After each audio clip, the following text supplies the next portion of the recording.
The autumn air in Denver carried a crisp bite as 8-year-old Emma Martinez skipped along Colfax Avenue, her pink Disney backpack bouncing rhythmically against her small frame. She had spent the afternoon at her best friend Sophia's house, working on their science project about butterflies, and now the streetlights were beginning to flicker on as dusk settled over the neighborhood. Emma's mother had given her strict instructions to be home by 7 o'clock, and she was cutting it close. The familiar neon sign of Murphy's Corner store glowed ahead, its red letters spelling out, "Open 24 hours," in bold block letters. Emma had walked past this store hundreds of times. It was where her mother bought milk when they ran out, where she sometimes got her favorite strawberry candy, and where old Mr. Murphy always waved at her through the window. Tonight, however, something felt different. The usual warm light seemed dimmer, and there were no customers visible through the glass doors. As Emma approached the intersection just 50 feet from the store, the peaceful evening silence shattered like glass.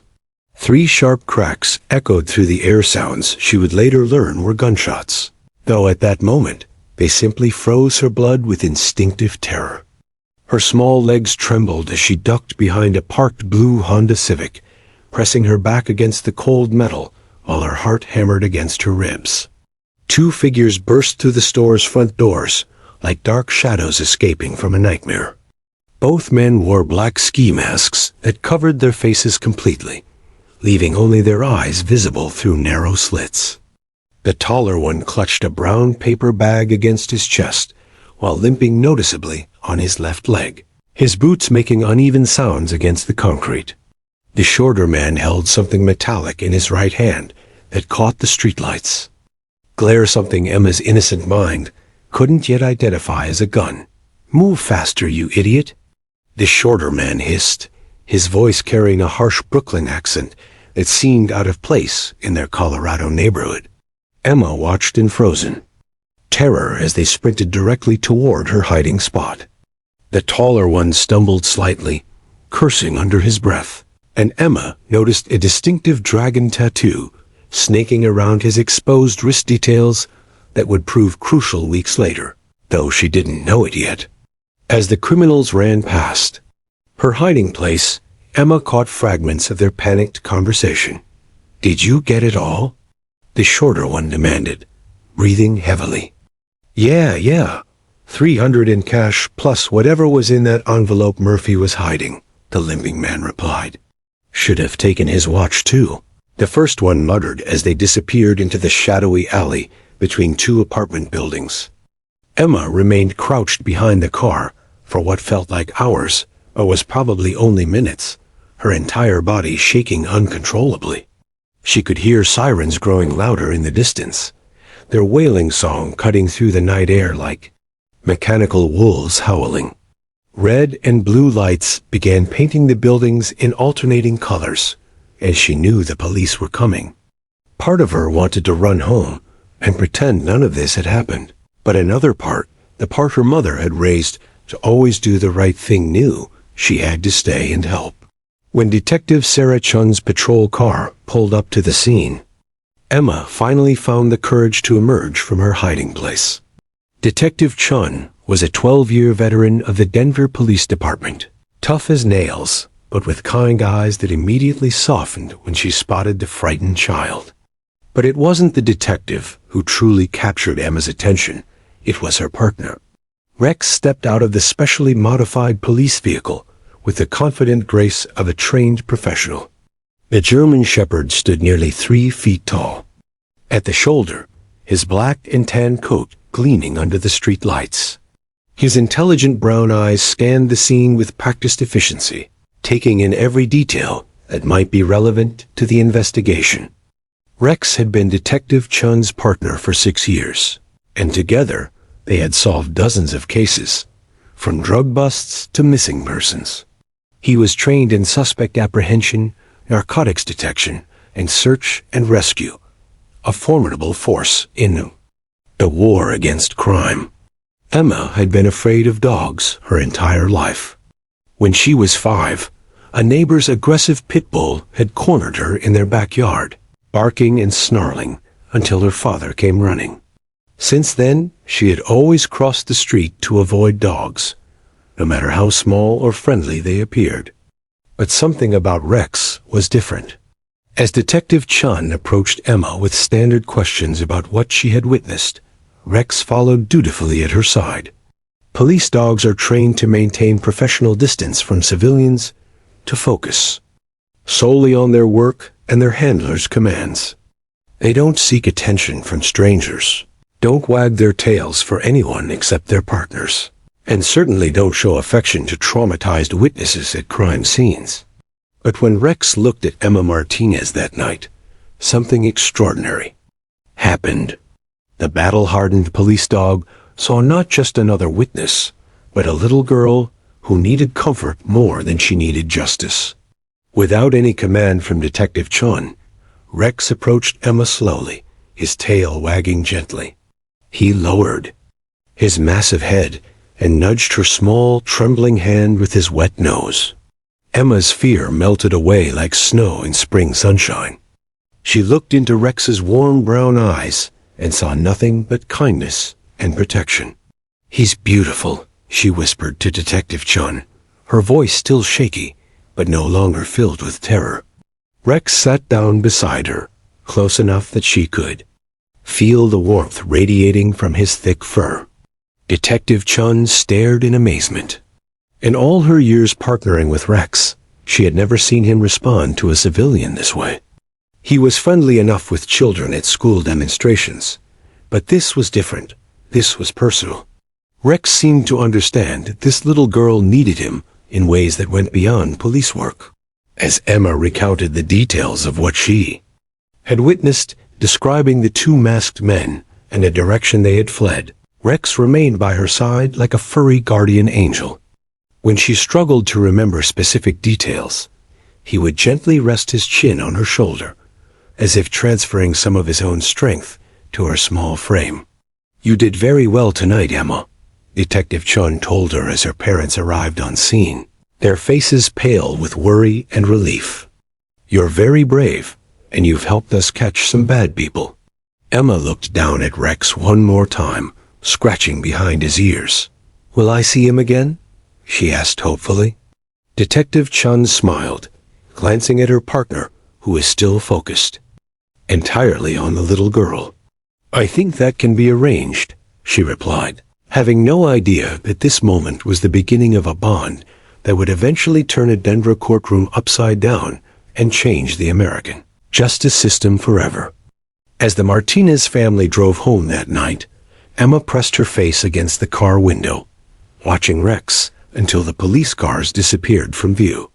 She didn't know it yet, but those two masked men would soon be caught, and when they were, she would need her four-legged friend more than ever before. The nightmares began the very next evening. Emma would wake up screaming at 2 in the morning, her pajamas soaked with sweat, calling out about masked men and the terrible cracking sounds that had shattered her peaceful world. Isabella Martinez would rush into her daughter's bedroom, finding Emma curled up in a tight ball, her small body trembling uncontrollably. "They're coming back, Mama," Emma would whisper between sobs. "They're coming back for me because I saw their faces." Isabella had raised Emma as a single mother since her husband Carlos died in a construction accident 3 years earlier. She worked double shifts at Denver General Hospital as a nurse's aide, struggling to make ends meet while trying to be both mother and father to her precocious daughter. She had seen trauma before in her work car accident victims, assault survivors, children who had witnessed unspeakable horrors. But watching her own child suffer was a pain that cut deeper than any scalpel. Dr. Patricia Ramirez, the family pediatrician, prescribed mild sleep aids and recommended therapy sessions with the child. Psychologist. Witnessing violent crime can have lasting effects on developing minds, she explained to Isabella during Emma's follow-up appointment. Children Emma's age often struggle with feelings of helplessness and intrusive memories. The healing process takes time, patience, and usually professional intervention. But professional intervention was expensive, and Isabella's insurance coverage was minimal. The co-pays for therapy sessions would mean choosing between Emma's mental health and keeping the lights on. Isabella lay awake at night, staring at the ceiling, wondering how she was going to help her daughter recover from something that had stolen her sense of safety in the world. That's when Detective Sarah Chon made an unexpected decision that would change both their lives forever. On Wednesday afternoon, exactly 1 week after the robbery, Isabella heard a familiar knock at their apartment door. Through the peephole, she saw Detective Chun's kind face, but this time she wasn't alone. Rex sat patiently beside her, his thick tail wagging gently, as if he somehow knew where they were. "I hope you don't mind the visit," Detective Chun said when Isabella opened the door. "I wanted to check on Emma, and Rex here has been asking about her all week." She smiled, scratching behind the German Shepherd's ears. Well, in his own way, Isabella hesitated. The apartment was small and cluttered, nothing like the pristine police stations she had seen on television. But Emma's voice called out from the living room, "Mama, is that the nice police dog?" When Emma saw Rex, something magical happened. The little girl who had been withdrawn and fearful for days suddenly lit up like a Christmas tree. She ran toward Rex with arms outstretched, and the professionally trained police dog, who was supposed to maintain distance from civilians, immediately dropped to the floor so Emma could hug him properly.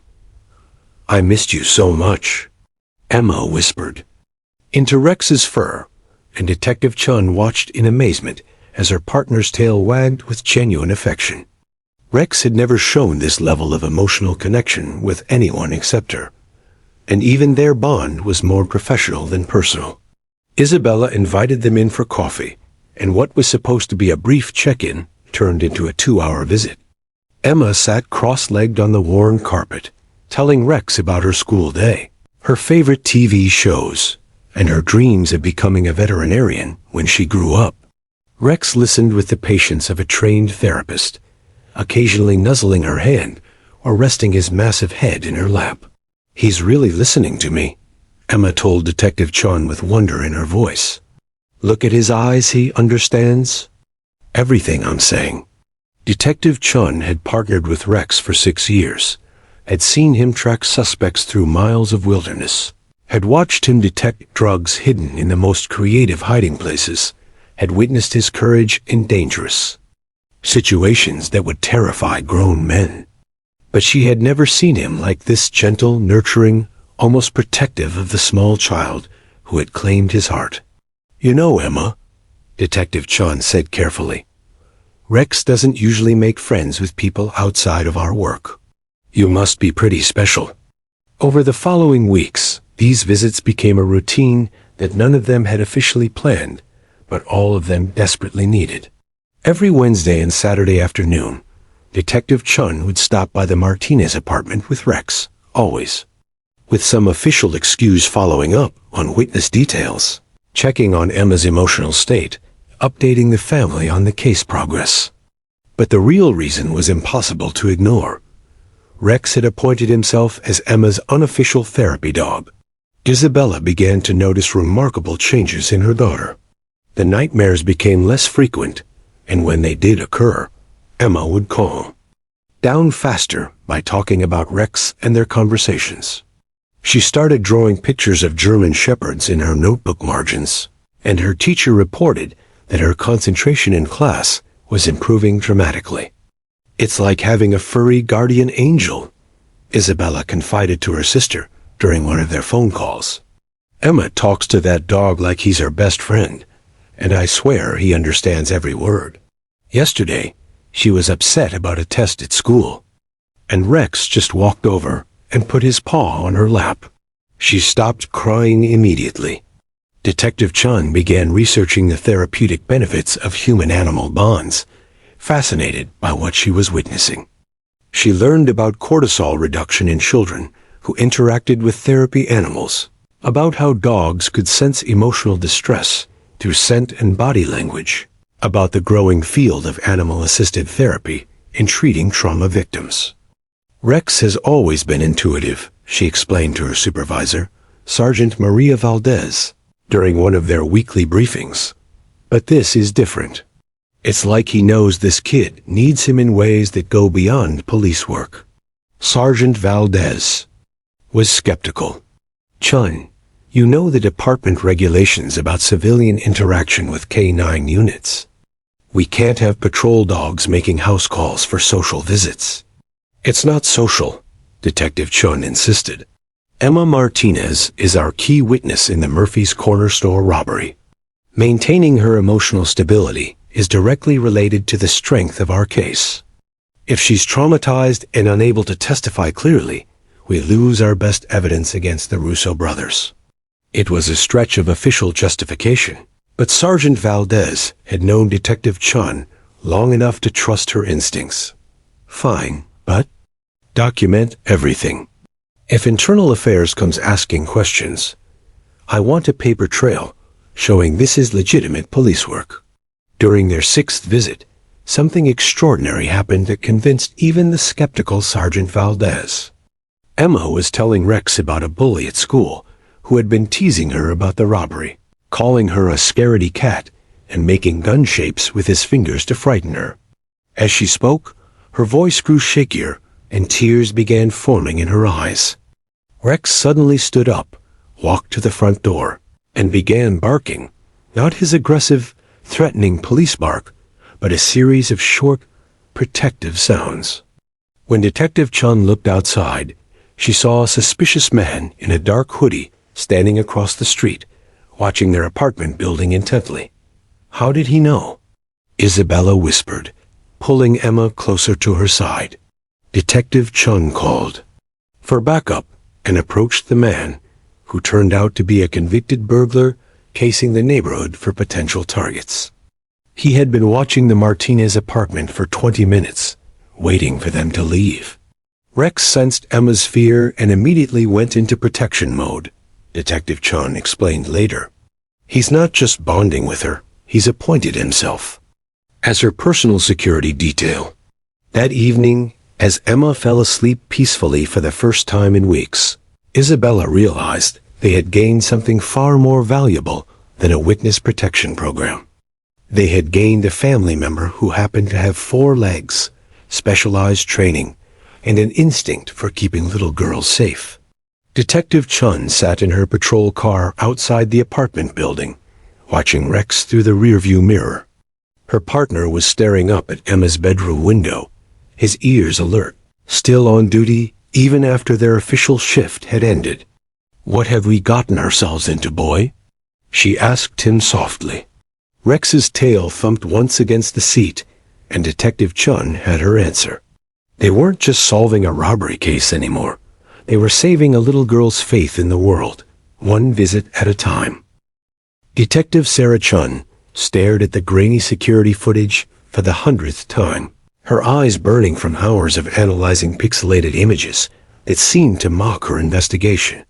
3 weeks had passed since the Murphy's Corner Store robbery, and the case was growing colder by the day. The department's facial recognition software had failed to identify the masked perpetrators, and without concrete leads, Sergeant Valdez was beginning to hint that resources might be better allocated elsewhere.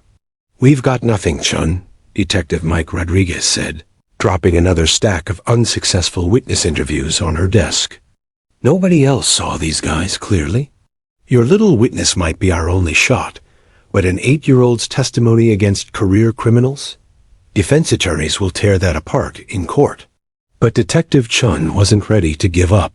She had pulled footage from 17 different security cameras within a 6-block radius of Murphy's store, creating a digital web of the criminals' possible escape routes. The breakthrough came from an unexpected source: a traffic camera positioned at the intersection of Colfax and Federal Boulevard, nearly half a mile from the crime scene. At 7:43 p.m. on the night of the robbery, 2 figures had been caught on camera climbing into a stolen 1995 Honda Accord. The image quality was poor, But enhanced digital analysis revealed something significant. The taller figure's distinctive limping gait and what appeared to be a tattoo on his exposed wrist. More importantly, the license plate was partially visible. 4G7B __. Detective Chun ran the partial plate through the Colorado DMV database, cross-referencing it with known associates of recent parolees.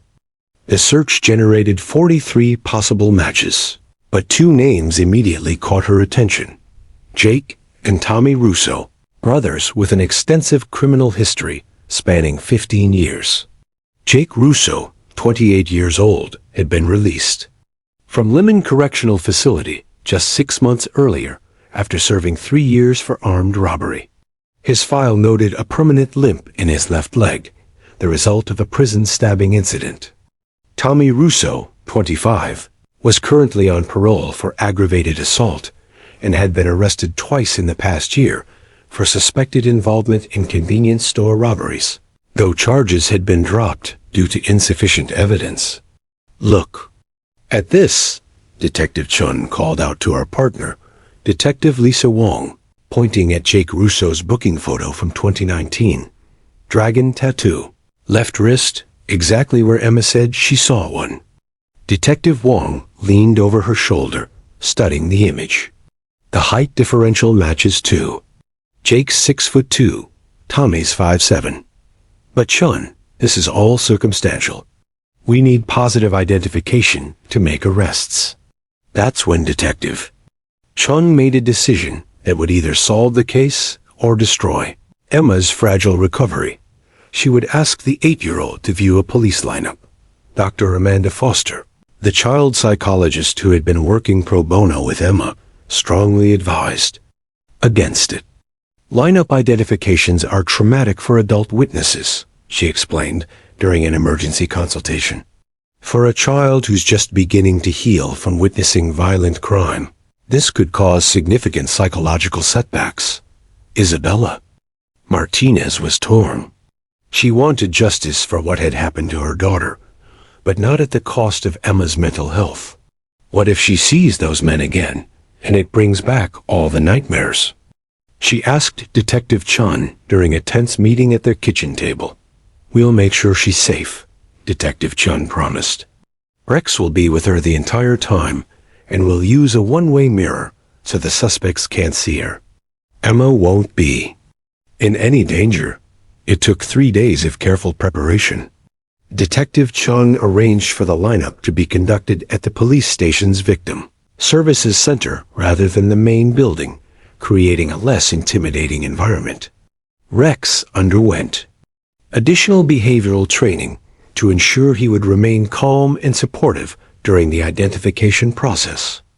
On the morning of the lineup, Emma arrived at the police station holding her mother's hand tightly, wearing her favorite purple dress and clutching a small stuffed elephant that Rex had somehow learned to retrieve when she was upset. Detective Chun had arranged for 6 men of similar height and build to stand in the lineup room, including Jake and Tommy Russo, who had been arrested the previous evening on outstanding warrants. "Remember, Emma," Detective Chun explained gently, "you're completely safe here. The men in the other room can't see you or hear you. Rex will be right beside you, and your mom is here too. If you recognize anyone, just tell us. If you don't recognize anyone, that's perfectly okay too." Emma nodded solemnly, her hand resting on Rex's head as they approached the one-way mirror. The 6 men filed into the room beyond, each holding a number placard. Emma studied their faces carefully, her young mind processing details that had been burned into her memory during those terrifying moments 3 weeks earlier. "Number 3, she said suddenly, her voice clear and confident. "That's the tall one who is limping. He has the dragon tattoo, see?"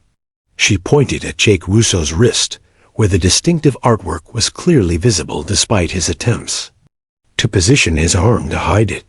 Detective Wong made careful notes, her pen scratching across the official forms.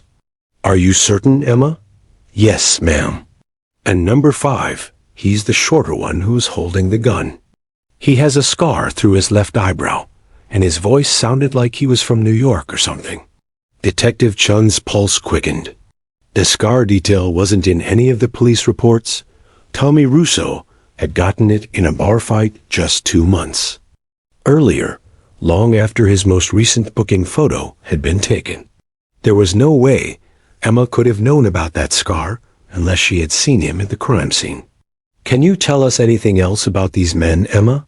Detective Wong asked gently. Emma was quiet for a long moment, her fingers absently stroking Rex's ears as she concentrated. The tall one kept saying, "We gotta move, in a really scared voice. And the short one, he dropped something when they were running past me. It made a metallic sound on the concrete." Detective Chun and Wong exchanged glances.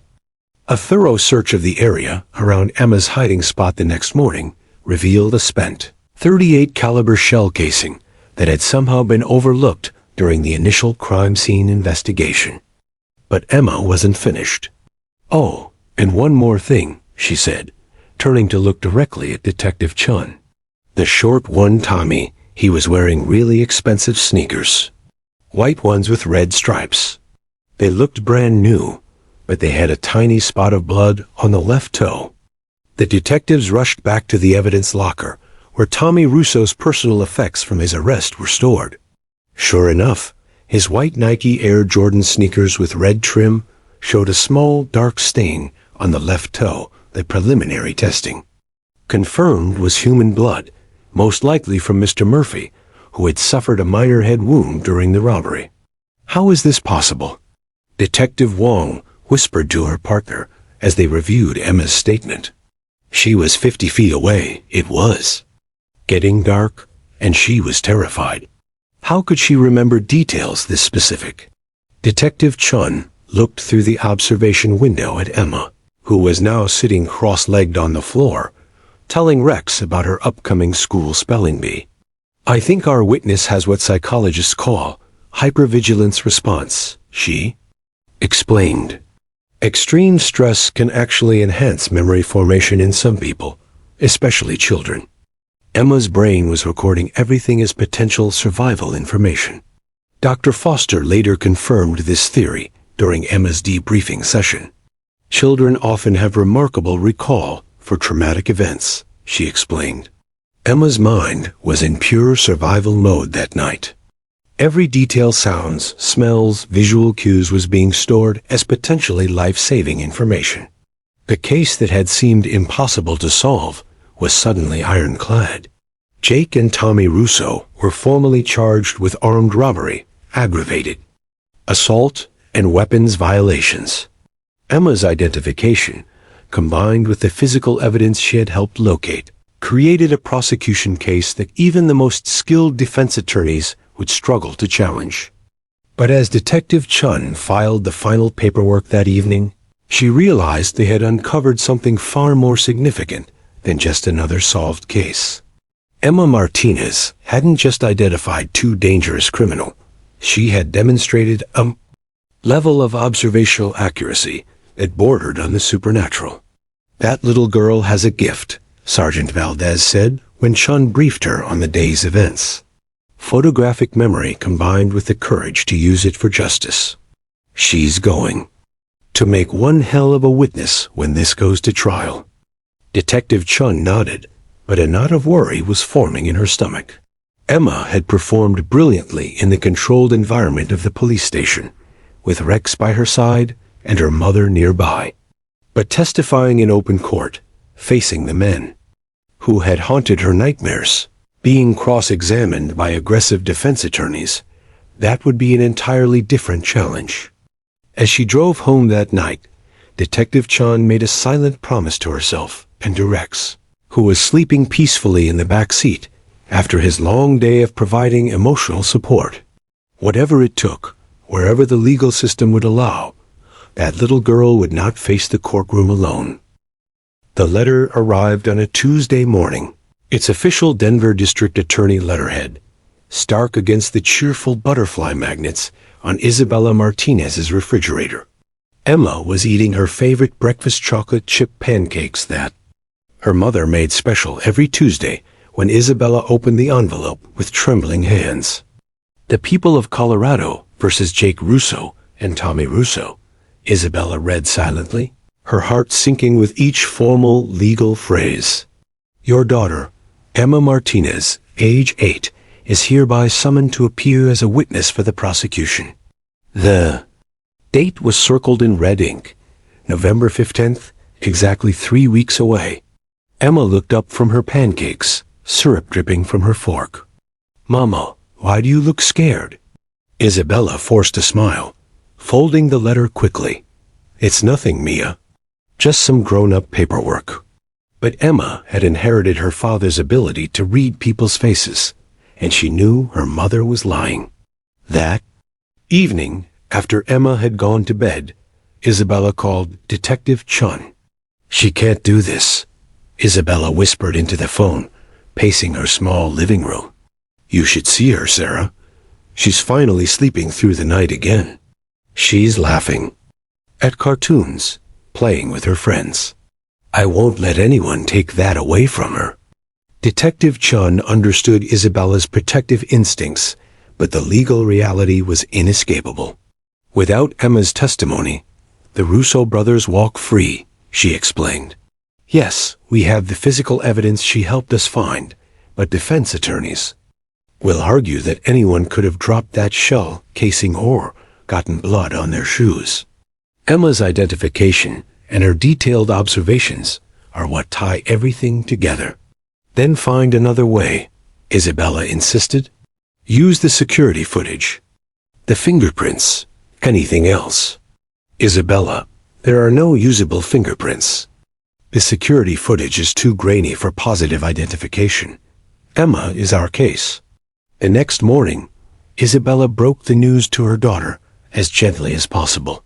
They were sitting in Emma's bedroom, surrounded by her collection of stuffed animals and drawings of Rex that covered nearly every wall. Remember those bad men who scared you at the store? Isabella began, choosing her words carefully. Well, the police caught them, and now there's going to be a special meeting where grown-ups decide what happens to them. They want you to tell those grown-ups what you saw that night. Emma's face went pale. You mean I have to see them again? The men with the masks? They won't be wearing masks, and there will be lots of police officers there to keep you safe, Isabella assured her. And Rex will be there too. But Emma was already shaking her head, tears forming in her eyes. No, Mama, I don't want to. They might hurt me. Over the following days, Emma's recovery began to unravel like a sweater with a pulled thread. The nightmares returned with a vengeance, more vivid and terrifying than before. She started having panic attacks during the day's sudden episodes where she couldn't catch her breath, where her heart raced so fast she thought it might explode. The confident little girl who had identified dangerous criminals in a police lineup transformed back into a frightened child who jumped at every unexpected sound. Dr. Amanda Foster was called in for emergency sessions. She found Emma curled up in the corner of her bedroom, clutching her stuffed elephant and refusing to speak above a whisper. Emma's exhibiting classic symptoms of anticipatory anxiety. Dr. Foster explained to Isabella and Detective Chun during a crisis meeting at the hospital. The thought of facing her attackers in court has retriggered her original trauma response. If we force her to testify in her current state, we risk causing permanent psychological damage. Isabella slammed her hand on the conference room table. Then we're done. I'm not putting my daughter through this. Mrs. Martinez, Assistant District Attorney Michael Brennan, interjected. I understand your concerns, but if Emma doesn't testify, the Russo brothers will be back on the streets within a week. They've already committed 3 armed robberies since their last release from prison. How many other children will they traumatize? It was Detective Chun who proposed a solution that would change legal history. She had been researching precedents. For weeks, consulting with child advocacy groups, victim rights organizations, and even veterinary therapy specialists. What she discovered was a growing movement in courtrooms across America, the use of facility dogs to support vulnerable witnesses during testimony. It's called Courthouse Facility Dog Programs, Detective Chun explained, spreading research papers. Across the conference table, dogs specially trained provide emotional support to witnesses, victims, and their families during legal proceedings. There are already programs in 23 states with documented success in helping children testify in abuse cases. Dr. Foster leaned forward, intrigued.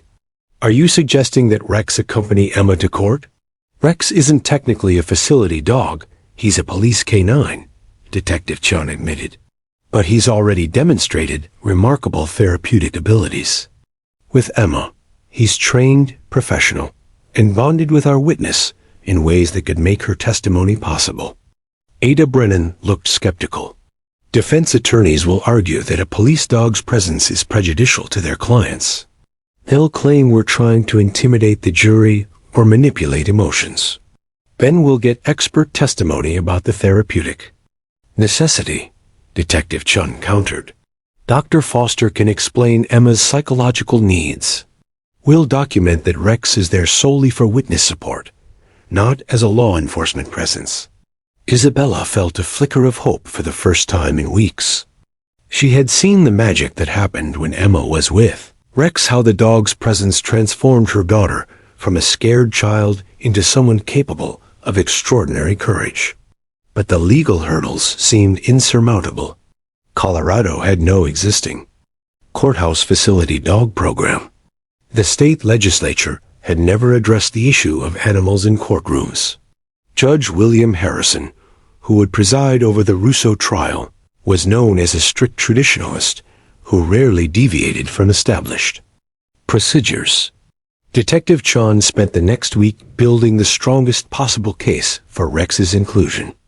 She contacted Dr. Jennifer Cavanaugh at the University of Colorado's Animal Assisted Therapy Research Center, who agreed to evaluate Emma and Rex's therapeutic relationship.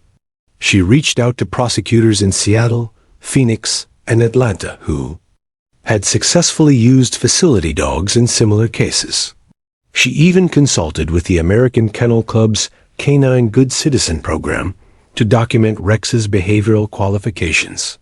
The breakthrough came from an unexpected source, Judge Harrison's own granddaughter. 8-year-old Sophie Harrison had been attacked by a stranger in a park the previous year, and the family had used a therapy dog during her recovery process. When Ada Brennan filed the motion to allow Rex in the courtroom, Judge Harrison recused himself from the decision and appointed a special hearing to determine the issue. This is highly irregular, warned defense attorney Marcus Goldberg during a heated conference call. My clients have the right to a fair trial, not a circus performance designed to prejudice the jury against them. Your clients have the right to face their accuser, Ada Brennan shot back. Without appropriate support, that accuser may be too traumatized to provide coherent testimony. Rex's presence serves the interests of justice, not theater. The special hearing was scheduled for November 8th, 1 week before the trial. Emma would need to appear before a panel of 3 judges who would determine whether Rex could accompany her during testimony. It would be Emma's first time in a courtroom, facing legal professionals in formal robes, answering questions about her psychological needs and her relationship with a police dog. Isabella watched her daughter sleep fitfully the night before the hearing. Rex curled up on the floor beside Emma's bed in violation of every apartment rule and police regulation. Detective Chun had brought him over after Emma's latest panic attack, and his presence was the only thing that had calmed her down. What if they say no? Isabella whispered to Detective Chun in the hallway. What if those judges decide Rex can't be there? Detective Chun looked through the doorway at the little girl and the German shepherd who had somehow found each other in the aftermath of violence. Then we'll find another way, she said quietly. That little girl has been through enough. She's not facing this alone. But even as she spoke the words, Detective Chun felt the weight of the legal system pressing down on them. Precedent, procedure, and tradition were powerful forces in American courtrooms.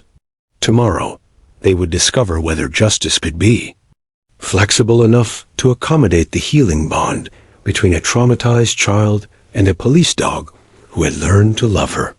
The future of Emma's testimony, and quite possibly her psychological recovery, would be decided by 3 judges who had never seen the magic that happened when Rex rested his head on her lap and promised, in his own wordless way, that everything would be okay.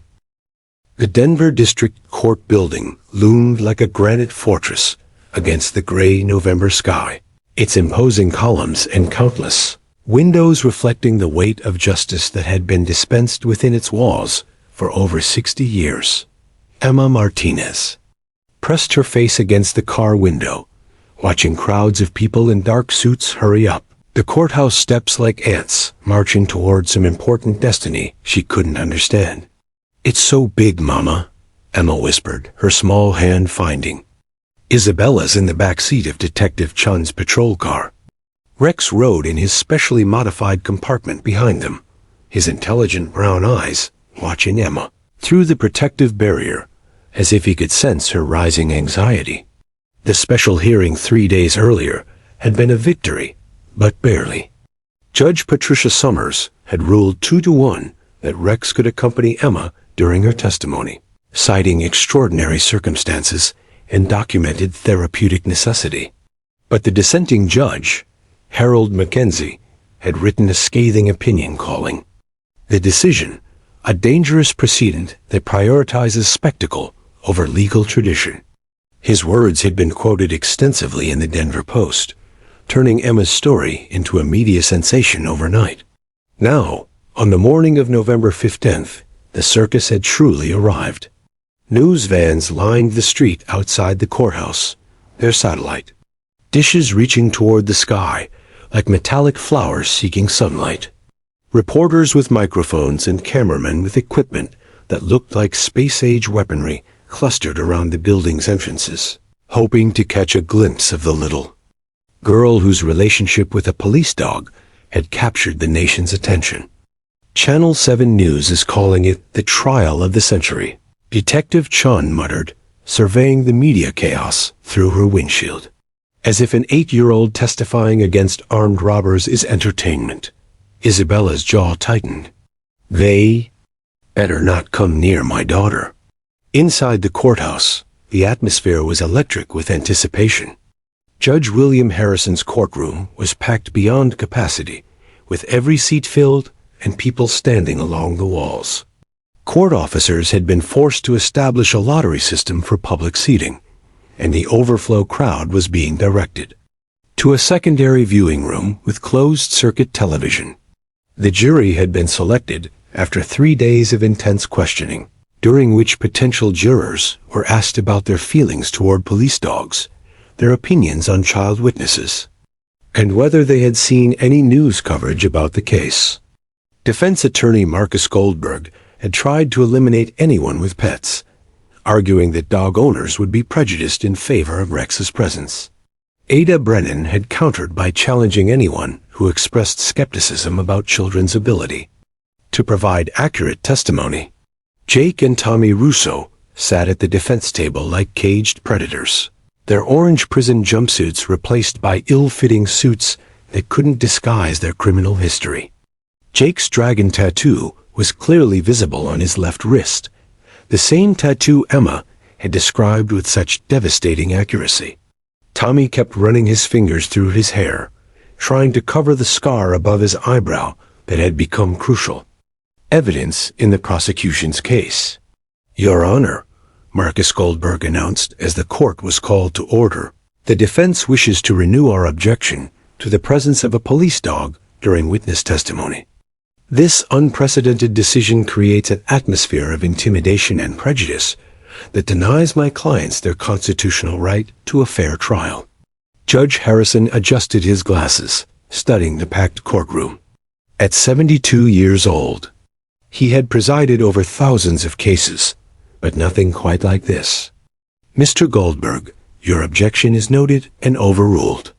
The court has already ruled on this matter following extensive hearings and expert testimony. The witness will be accompanied by a certified therapy animal as approved by this court. Ada? Brennan stood to deliver his opening statement, his voice carrying across the hushed courtroom. Ladies and gentlemen of the jury, this case is about courage, the courage of an 8-year-old girl who witnessed a violent crime and chose to help bring dangerous criminals to justice.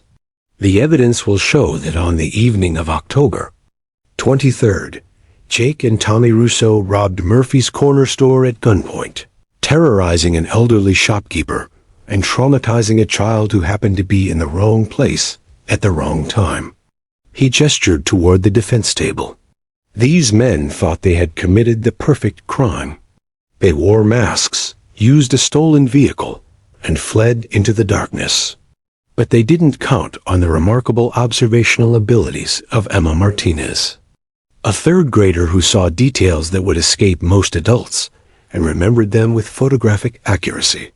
Defense attorney Goldberg's opening was predictably aggressive. This case is built on the testimony of a frightened child whose memory has been contaminated by weeks of police interviews and media attention. An 8-year-old girl cannot be expected to provide reliable identification of masked suspects seen briefly in poor lighting conditions. The prosecution is asking you to convict my clients based on the fantasies of a traumatized child and the theatrical presence of a police dog designed to manipulate your emotions. Emma sat in the witness waiting room with her mother, Detective Chun, and Rex, listening to the muffled sounds of the courtroom through the thick walls. She wore her best-dressed navy blue with white flowers, the one she had worn to her father's funeral, and clutched her stuffed elephant in one hand while stroking Rex's head with the other. I keep forgetting things, Emma confessed to Dr. Foster, who had been assigned to provide support during the testimony. What if I can't remember what the bad men looked like? What if I say something wrong? Emma, sweetheart, Dr. Foster said gently, kneeling to meet the child's eyes, you don't have to be perfect. You just have to tell the truth about what you saw. Rex will be right there with you, and if you get scared or confused, you can take all the time you need. Detective Chun watched Rex, who seemed to understand the gravity of the situation. The German Shepherd had been unusually calm all morning, staying close to Emma's side and responding to her anxiety with gentle nudges and reassuring presence. She had worked with Rex for 6 years, had seen him track suspects through dangerous terrain and detect hidden narcotics in impossible conditions. But she had never seen him display the emotional intelligence he showed with Emma. The prosecution calls Emma Martinez to the stand, came the bailiff's announcement, his voice echoing through the speakers in the waiting room. Isabella took her daughter's hands. Remember, Mia, you're the bravest little girl in the world. Daddy would be so proud of you. Emma nodded, taking a deep breath. Okay, Mama, I'm ready. The courtroom fell absolutely silent as Emma entered, walking slowly between Detective Chun and her mother, with Rex padding quietly beside them. The little girl looked impossibly small in the vast space, surrounded by towering adults in formal attire and the watchful eyes of strangers who would decide her credibility. Judge Harrison leaned forward, his stern expression softening. Good morning, Emma. I'm Judge Harrison, and I want you to know that you're very safe here. All these people are here to make sure nothing bad happens to you. Do you understand?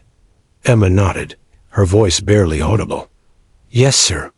Now, Emma, I see you brought a special friend with you today. Would you like to tell us about him? This is Rex, Emma said, her voice growing slightly stronger. He's a police dog, and he's my friend. He makes me feel safe when I get scared. Judge Harrison smiled, the first genuine smile anyone had seen from him in weeks of contentious pre-trial hearings. Well, Rex looks like a very good friend to have. He can stay right there with you while you answer some questions. Okay? As Emma was sworn in, Raising her small right hand while placing her left hand on the Bible, Rex positioned himself beside. The witness stand exactly as they had practiced. The courtroom remained hushed, as if everyone present understood they were witnessing something unprecedented in American jurisprudence. Ada Brennan approached the witness stand with the gentleness of a father speaking to his own daughter. Emma, can you tell us what happened on the evening of October 23rd?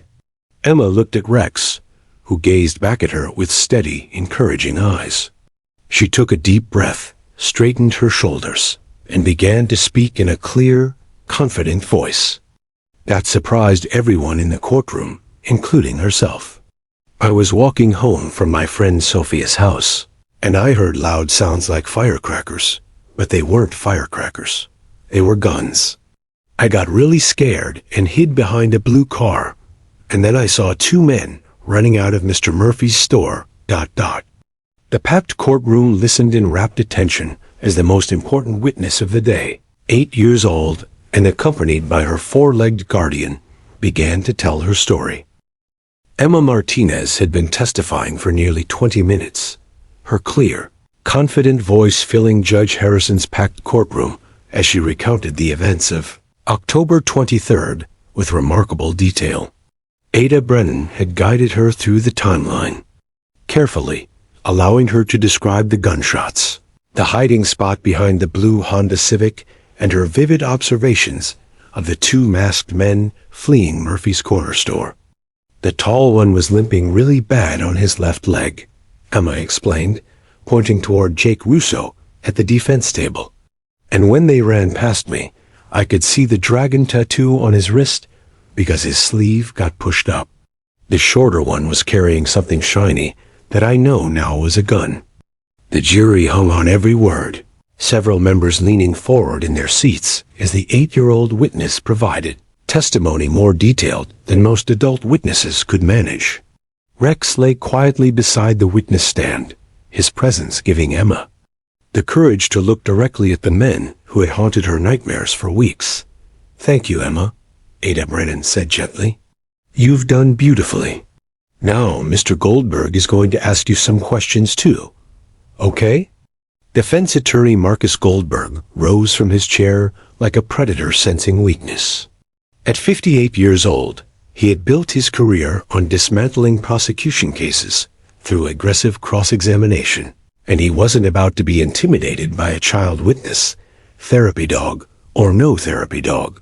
Good morning, Emma, Goldberg said, his tone deceptively friendly as he approached the witness stand. You seem very sure about what you saw that night, but it was getting dark, wasn't it? Emma nodded. Yes, sir, but the streetlights were on. And you were very scared, weren't you? So scared that you were shaking and crying? I was scared, but I wasn't crying until later, Emma replied, her voice beginning to waver slightly. Goldberg smiled coldly. Emma, isn't it true that you've been talking to police officers for weeks about this case? Haven't they been showing you pictures and asking you the same questions over and over? Objection, Your Honor, Ada Brennan interrupted. Counsel is leading the witness. Sustained, Judge Harrison ruled, but Goldberg had already planted seeds of doubt. Emma, Goldberg continued, raising his voice slightly, how can you be sure you're remembering what actually happened, and not what people have told you happened? Emma looked confused, her small hands gripping the edge of the witness stand. I remember what I saw. Do you? Goldberg's voice grew sharper. Or are you just repeating what Detective Chun and your mother want you to say? Isn't it true that you've been practicing this story for weeks?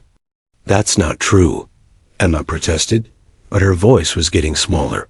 Goldberg moved closer to the witness stand, his imposing figure casting a shadow over the child.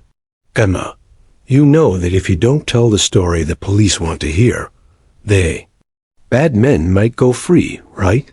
That's a lot of pressure for a little girl. Objection. Ada Brennan shouted, jumping to his feet. Counsel is intimidating the witness. Mr. Goldberg, Judge Harrison warned sternly, You will maintain appropriate distance from the witness. But the damage was being done. Emma's earlier confidence was cracking under Goldberg's relentless assault. Her breathing became shallow and rapid, the telltale signs of an approaching panic attack that Dr. Foster recognized from the waiting room, where she was monitoring the proceedings. Emma, Goldberg pressed on, ignoring the judge's warning. Isn't it true that you've been having nightmares and seeing things that aren't really there? Isn't it possible that your mind is making up details to fill in things you can't actually remember? Emma's eyes filled with tears. The courtroom, which had seemed supportive during her direct testimony, suddenly felt hostile and overwhelming. The faces of the jury members blurred together, and she could feel her chest tightening. As panic began to take hold, I don single quotes T. Emma stammered, her voice breaking. Goldberg sensed victory. You're just a scared little girl who wants to help the grown-ups, aren't you? There's nothing wrong with admitting that you might be confused, Your Honor, a DA. Brennan interrupted again. This cross-examination has become abusive. Mr. Goldberg, Judge Harrison said firmly, you are dangerously close to contempt of court. But Goldberg was determined to break Emma's testimony. Emma, look at my clients. Look at them closely. Can you honestly say, under oath, that you're absolutely certain these are the men you saw that night? Because if you're wrong, you're sending innocent men to prison. The courtroom erupted in murmurs as Goldberg's voice echoed off the walls. Emma turned to look at Jake and Tommy Russo, and the sight of their cold, calculating stares sent her spiraling into full panic. Her hands began shaking uncontrollably. Her breathing became ragged, and tears streamed down her cheeks. I can't. They're looking at me, ... Emma gasped, her small body trembling violently. Judge Harrison started to call for a recess, but Emma was beyond hearing him. The panic attack had taken complete control, and she felt like she was drowning in a sea of hostile faces and aggressive voices. The courtroom seemed to spin around her, and she couldn't catch her breath. In that moment of complete overwhelm, when every adult in the room was shouting objections or calling for order, Emma did the only thing her 8-year-old mind could think of. She looked directly at Rex, her eyes wide with terror and desperation, and whispered just 2 words, "Help me." What happened next would be replayed on news programs across America for years to come. Rex, the disciplined police dog who had been trained to follow commands and maintain professional distance, heard those 2 words, and every instinct of protection and loyalty overrode 6 years of rigid training. Without a single command from Detective Chon, without permission from anyone in the courtroom, Rex rose to his feet with fluid grace. He walked past the bailiff, who reached out to stop him, stepped around the court reporter's desk, and approached the witness stand where Emma sat frozen in panic. The massive German Shepherd, 90 pounds of trained law enforcement muscle, gently placed his front paws on the witness stand and reached up to rest his head against Emma's shoulder. His warm brown eyes met hers, and in that instant, her panic began to subside. "It's okay," Emma whispered to Rex, but everyone in the courtroom could hear her words in the sudden silence. "You came to help me." Rex's tail wagged once, and he positioned himself protectively between Emma and the defense table, his intelligent eyes never leaving her face. The gesture was unmistakable. This dog had chosen his side, and it wasn't the side of legal procedure or professional protocol. It was the side of a frightened little girl who needed him. The courtroom exploded into chaos. "This is outrageous," Goldberg screamed, his face turning red with fury. "This is nothing but a trained performance designed to manipulate the jury. I demand a mistrial." The dog responded to a child in distress, Ada Brennan shouted back. There was no command given, no signal from the handler. Spectators leaped to their feet, some applauding Rex's protective instinct, while others argued. about proper courtroom procedure. Jake Russo's mother started screaming from the gallery about police state tactics, while Emma's grandmother shouted back in rapid Spanish about protecting innocent children. Judge Harrison pounded his gavel repeatedly, the sound echoing like gunshots. Order, order in this court. But the chaos continued. Bailiffs rushed toward Rex, unsure whether to remove him by force. Detective Chun blocked their path, her hand on her weapon, making it clear she wouldn't allow anyone to separate Rex from Emma. "Nobody touches that dog," Chun declared, her voice cutting through the noise. News reporters in the gallery, frantically, scribbled notes, their photographers snapping pictures despite the no-camera rule. This was the moment they had all been waiting for, the unprecedented scene that would make front pages across the country. Through it all, Rex remained perfectly calm, his attention focused solely on Emma. The little girl had stopped crying and was now stroking his head with steady hands, finding strength in his unwavering presence. "Thank you for helping me," she whispered to him, her voice carrying a strength that surprised everyone who heard it. Those two simple words, "help me," had not only summoned a guardian angel in the form of a German shepherd, but had also created a moment that would forever change how America's courtrooms treated vulnerable witnesses. In the midst of the chaos, Emma Martinez had found her voice again. And this time, nothing, not aggressive lawyers, not legal procedures, not even the intimidating presence of the men who had terrorized her, would be able to silence her. The Denver courtroom had transformed from a hall of justice into a battlefield of competing voices, waving arms, and barely controlled fury.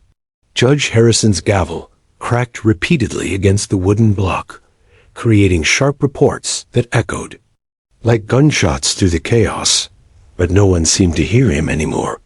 What had begun as Rex's instinctive response to Emma's plea for help had ignited a legal firestorm that threatened to consume everything in its path. Defense attorney Marcus Goldberg stood behind his table like a general commanding troops, his voice rising above the din with practiced courtroom authority. "This is the most blatant example of prosecutorial misconduct I have witnessed in 30 years of practice," he bellowed, pointing dramatically at Rex, who remained calmly beside Emma's witness stand. "That dog has been trained to perform this exact scenario. This is nothing but theater designed to prejudice the jury against my clients."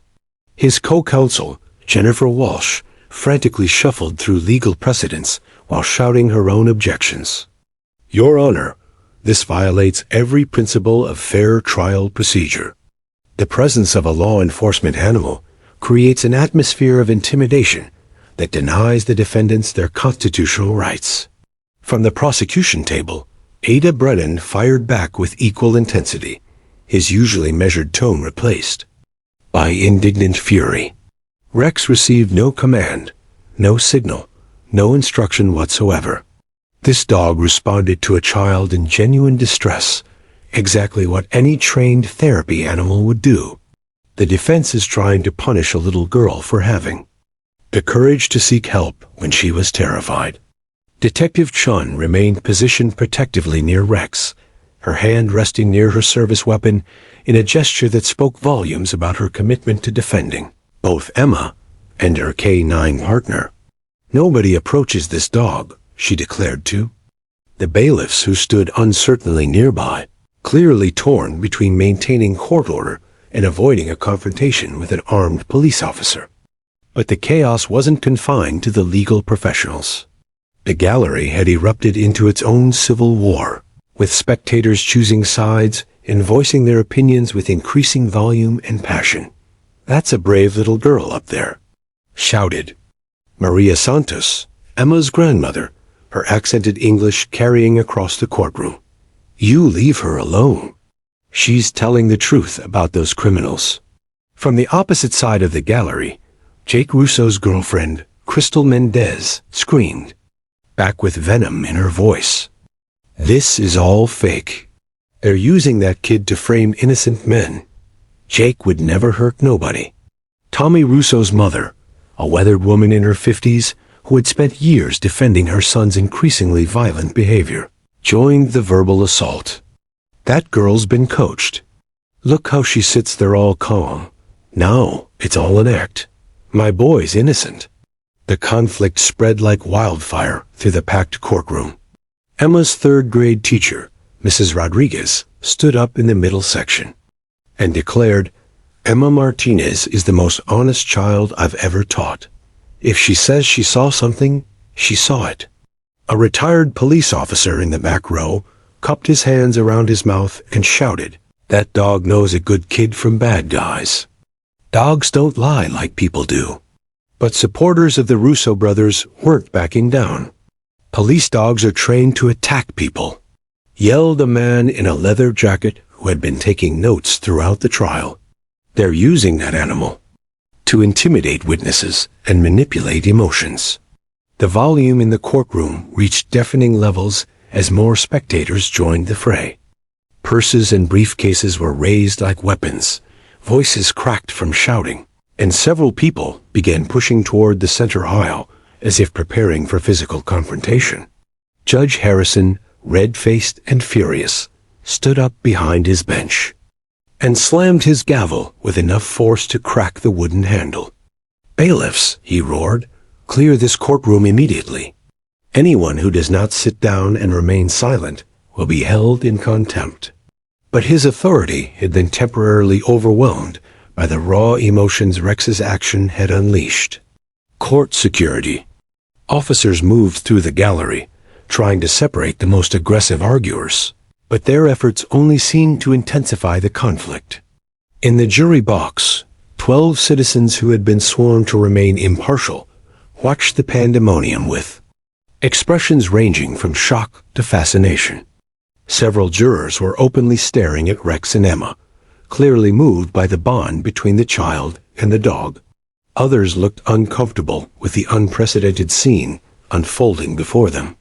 Juror number 7, a retired school principal named Dorothy Adams, leaned over to whisper to her neighbor, "I've never seen anything like this in my life. That dog just knew that little girl needed help." Juror number 3, however, a skeptical accountant named Robert Kim, shook his head disapprovingly. This is exactly the kind of emotional manipulation that shouldn't be allowed in a courtroom. How are we supposed to judge facts when there's a circus going on? Meanwhile, the news media was having a field day. Despite strict rules against recording devices, several reporters were frantically texting updates to their newsrooms, describing the unprecedented courtroom chaos in real time.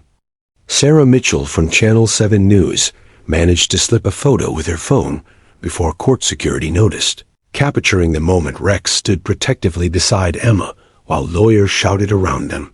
The legal implications were staggering. Defense. Attorney Goldberg was already calculating grounds for appeal, mistrial motions, and possible civil rights violations. "This case will be overturned on appeal," he muttered to his co-counsel. "No appellate court will allow this kind of prejudicial circus to stand." ADA Brennan, however, saw something entirely different, a breakthrough moment that proved Emma's credibility beyond any doubt. "Look at her," he said to his assistant prosecutor, pointing toward the witness stand where Emma sat calmly stroking Rex's head. "She's not performing for anyone. This is genuine trauma response and genuine healing. No 8-year-old could fake that kind of authentic emotion." Through the chaos, Emma herself seemed to exist in a bubble of calm. With Rex beside her, she was no longer the frightened child who had broken down under Goldberg's aggressive questioning. Her breathing had returned to normal, her tears had stopped, and there was a strength in her posture that hadn't been there moments before. "Are you okay now?" she whispered to Rex, as if the dog had been the one in distress rather than herself. Rex's tail thumped once against the floor, and he rested his chin on the witness stand rail, maintaining eye contact with Emma, in a gesture of pure devotion that even the most cynical observer couldn't dismiss as training. "Dr. Amanda Foster." watching from the professional observers section, was taking rapid notes on what she was witnessing. This was textbook animal-assisted therapy happening in real time. She realized the immediate calming effect, the restored sense of safety, the return of confident communication. No amount of training could have produced this authentic therapeutic. Response. Judge Harrison made one final thunderous demand for order. Silence in my courtroom. OR, I will hold every person here in contempt of court. Gradually, the shouting began to subside. Spectators reluctantly returned to their seats. Lawyers stopped pointing accusatory fingers at each other, and the bailiffs stepped back from their positions near potential troublemakers. But the tension remained electric. Everyone in the room understood that they had witnessed something unprecedented in American jurisprudence, a moment when a police dog had chosen compassion over protocol, when a child's simple plea for help had shattered legal precedent, and when the careful order of the courtroom had given way to raw human emotion. As quiet slowly returned to Judge Harrison's courtroom, all eyes remained focused on the witness stand, where 8-year-old Emma Martinez sat beside Rex, both of them somehow calm in the eye of the legal hurricane they had created. The question now wasn't whether Emma could continue her testimony. It was whether the American justice system was ready to accept that sometimes the most important truths came not from legal precedent or professional protocol, but from the honest bond between a frightened child and the dog who had promised to protect her. The next few minutes would determine not only the fate of Jake and Tommy Russo, but the future of how courts across America would treat their most vulnerable witnesses. The emergency recess stretched far beyond the typical 15 minutes as Judge William Harrison retreated to his chambers, facing the most complex legal decision of his 40-year career. 3 law clerks surrounded his desk, frantically researching precedents while his phone rang incessantly with calls from the Colorado Supreme Court, the American Bar Association, and news organizations from across the country. The entire nation, it seemed, was waiting to see how Denver's legal system would handle the unprecedented moment when a police dog had chosen compassion over protocol. Your Honor, his senior clerk, Amanda Collins, said breathlessly as she burst through the door with an armload of legal briefs. I've found 17 cases involving facility dogs in courtrooms, but nothing exactly like this. The closest precedent is State v. Davidson in Washington, where a therapy dog remained with a child victim during testimony about sexual abuse. Judge Harrison rubbed his temples, feeling the weight of legal history pressing down on his shoulders. Outside his chambers, he could hear the muffled sounds of the packed courtroom, hundreds of people waiting for a decision that would either validate the healing bond between a traumatized child and her 4-legged guardian, or establish that legal procedure must always trump human compassion. What about constitutional challenges? Judge Harrison asked his clerks. The defense will argue that Rex's presence creates prejudicial atmosphere. The Washington court ruled that the therapeutic necessity outweighed potential prejudice. Collins replied, but they specifically noted that the dog had formal therapy training. Rex is a police canine with no official certification as a courtroom facility dog. Judge Harrison stood and walked to his window, looking down at the media circus that had grown even larger during the recess. News vans from CNN, Fox News, and NBC had joined the local stations, their satellite dishes creating a metallic forest on the street below. This was no longer just a local robbery case. It had become a national referendum on justice, compassion, and the role of animals in healing human trauma. The judge's personal experience with his granddaughter Sophie's recovery from her own assault was never far from his mind. He remembered the remarkable transformation that had occurred when Sophie's therapy dog, a golden retriever named Sunshine, had joined their family. The nightmares had stopped, the fear had faded, and Sophie had found her voice again with Sunshine's quiet support. Bring me the video footage from the courtroom. Judge Harrison instructed his clerk. "I want to see exactly what happened when Emma said those two words."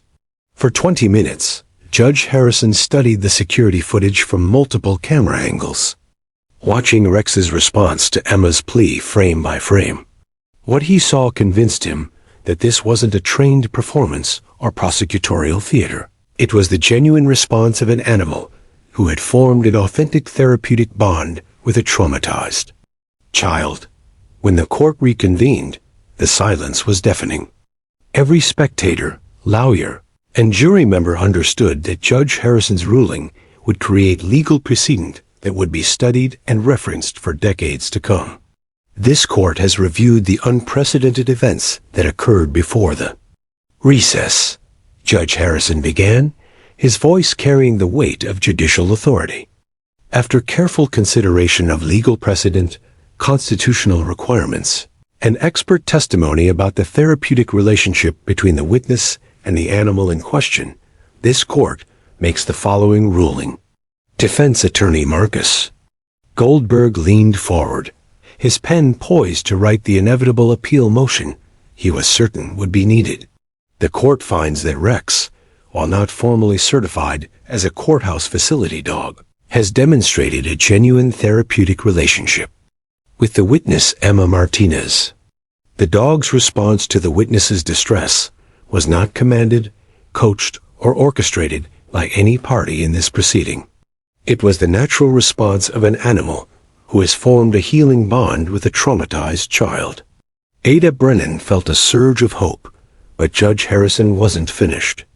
Therefore, this court rules that Rex may remain in close proximity to the witness during the continuation of her testimony.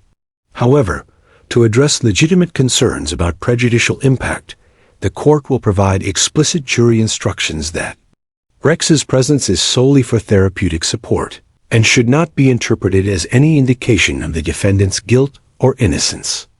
The courtroom erupted in a mixture of cheers and protests, but Judge Harrison's gavel quickly restored order. Furthermore, he continued, this ruling establishes a framework for future cases involving vulnerable witnesses and certified therapy. Animals. The court recommends that the Colorado legislature consider formal courthouse facility dog programs to provide appropriate support for traumatized witnesses, particularly children.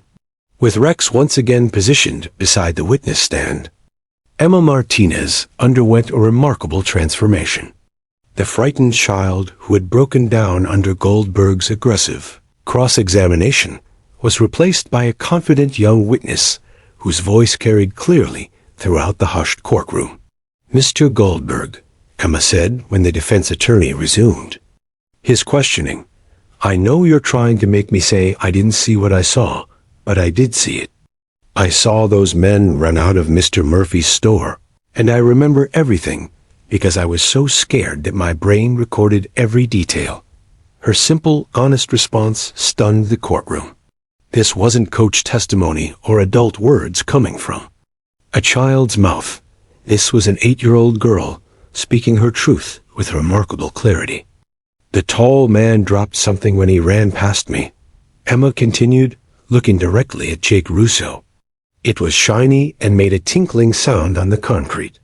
Detective Chun found a bullet shell there the next day. And the shorter man," she sighed, turning to Tony Russo, "had blood on his white sneakers with red stripes. When he grabbed Mr. Murphy's arm, he must have gotten blood from where Mr. Murphy got hurt." Defense attorney Goldberg found himself in the unprecedented position of being outmaneuvered by a third grader. Every aggressive question he posed was met with calm, detailed responses that only strengthened Emma's credibility. "Emma," Goldberg tried one final time, "you were 50 feet away in poor lighting conditions. How can you be certain?" "Because I had to be certain," Emma interrupted, her voice growing stronger. "My daddy always told me that if something bad happens, I need to remember everything so I can help catch the bad people. That's what good citizens do." The jury was visibly moved. Several members were wiping away tears, and juror number 7, the retired school principal, was nodding approvingly at Emma's responses. When Emma's testimony concluded, she turned to Rex and whispered, "Thank you for helping me be brave." Rex's tail wagged once, and he gently licked her hand, a moment of pure affection that no amount of training could have produced. The jury deliberated for exactly 93 minutes. When they returned, the foreman, a construction worker named David Chun, stood with the verdict form in his trembling hands. On the charge of armed robbery in the first degree against Jake Russo, we the jury find the defendant guilty. On the charge of armed robbery in the first degree against Tommy Russo, we the jury find the defendant guilty. On all additional charges of aggravated assault and weapons violations, we find both defendants guilty as charged. The courtroom erupted in celebration from Emma's supporters, while the Russo family section dissolved into angry tears and accusations of injustice. But through it all, Emma sat quietly with Rex beside her, finally free from the men who had haunted her nightmares for months. Judge Harrison sentenced Jake Russo to 15 years in state prison and Tommy Russo to 12 years, ensuring they would not terrorize any more children for a very long time. But the true victory was the precedent his ruling established. Within 6 months, Colorado became the first state to pass comprehensive courthouse facility dog legislation. Emma's Law, as it became known, created a formal program for training and certifying therapy dogs to support vulnerable witnesses during legal proceedings. The program became a model for 37 other states, fundamentally changing how America's courts treat traumatized witnesses. Detective Sarah Chun and Rex continued their police partnership, but with a new specialty in victim support services. Rex became the unofficial mascot of the Victim Services Division, and Emma visited him every month until she graduated from high school. True to her childhood dream, Emma Martinez grew up to become a veterinarian, specializing in therapy animal training. She established the Rex Foundation, which provides certified facility dogs to courthouses across the country. Every dog in the program wears a small plaque with the inscription, "Help me," a reminder that sometimes the most powerful words are the simplest ones. On the 10th anniversary of the trial, Emma returned to Judge Harrison's courtroom, now retired, but forever changed by her case. Rex had passed away peacefully 3 years earlier, but his legacy lived on in the hundreds of therapy dogs who now provided comfort to frightened witnesses across America. He saved more than just my testimony that day, Emma told the assembled crowd of legal professionals, victim advocates, and therapy dog handlers. He saved my faith that good things can happen when someone asks for help. Those 2 simple words, help me, had not only turned a courtroom upside down, but had given voice to every vulnerable witness who followed, proving that justice is strongest when it makes room for both law and love, procedure and compassion, tradition and the revolutionary power of a little girl's courage.